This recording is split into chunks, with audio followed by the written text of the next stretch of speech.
When it comes to moral degradation and its global epicenter, the degenerate trash city of Los Angeles, nothing surprises me anymore. But this We Spa farce has plumbed new depths of debasement. A video that went viral on Twitter showed a customer at We Spa complaining about a man exposing his genitals to women and little girls in the female area of the spa. The staff at We Spa responded by defending the individual's right to do this, claiming it was an expression of his sexual orientation. Sexual orientation? Yeah, really. Then the CEO of a trans lobby group who was interviewed by CBS Los Angeles said the woman who complained was, quote, horrible and had practiced, quote, violence against the individual who had flashed his genitals. And it's highly likely that the same individual was the subject of a 2018 complaint from a different woman who wrote about a naked man in the female shower section bragging about how many women he'd slept with. Los Angeles Magazine then highlighted a report from another spa in the city where a similar incident occurred. A rep for Century Day and Night Spa on Olympic Boulevard recalls a similar situation just weeks before the pandemic shut them down in spring 2020,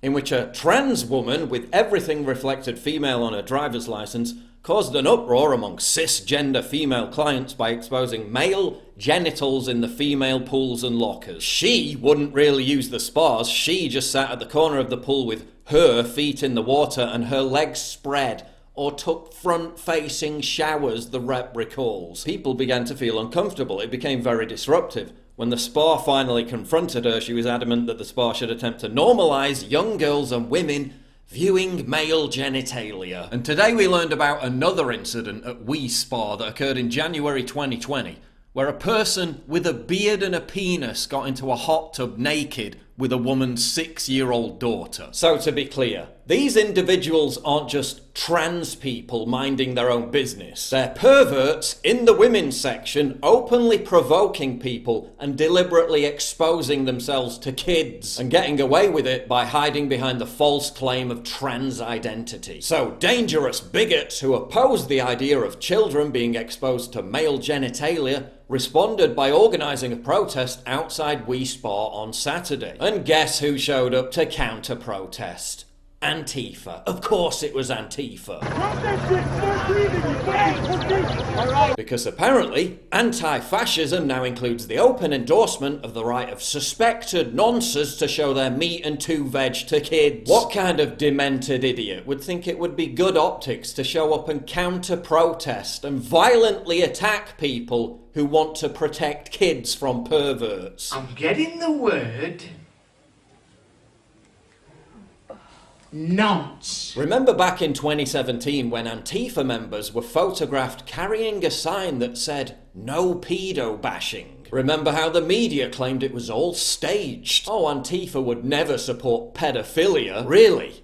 Well, you might want to reassess that claim after what happened on Saturday. People who showed up to assert that kids shouldn't be exposed to testicles were viciously attacked by Antifa thugs. The mob surrounded and hit a woman with a skateboard. A street preacher was thrown to the ground and beaten. Another Christian preacher had his face split open. Another woman had her arm cut open with a knife. The mob assaulted a videographer. Another video journalist was assaulted with a club. A Hispanic couple were surrounded and had their signs ripped away. When a Latino man defended himself against the mob, police arrested him. They also tried to attack an Asian man wearing a rooftop Korean t-shirt. Others were also harassed and hounded by the mob. And again, for what? Protecting the right of children not to be exposed in public to male genitalia. It's no surprise to me that Antifa has firmly planted its flag in Camp Nonce. We've highlighted innumerable examples where prominent Antifa activists have turned out to be pedos and sex offenders. Their movement is just so righteously virtuous and morally upstanding, it just tends to attract those kind of people. They also previously attacked an anti-pedophilia event in Ireland. Hands.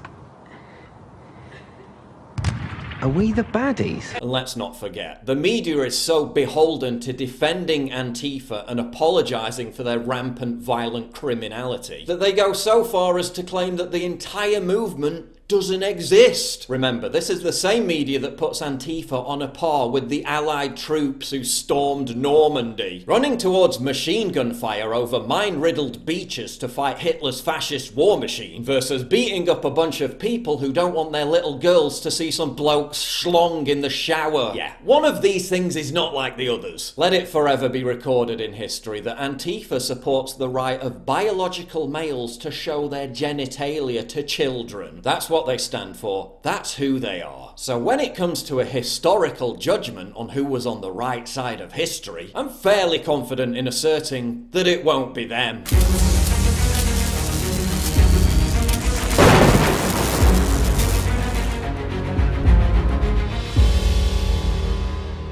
It's absolutely crucial for you to help me fight the war on free speech by supporting me via Subscribe Star, link in description, and also signing up for my free newsletter at summit.news/newsletter.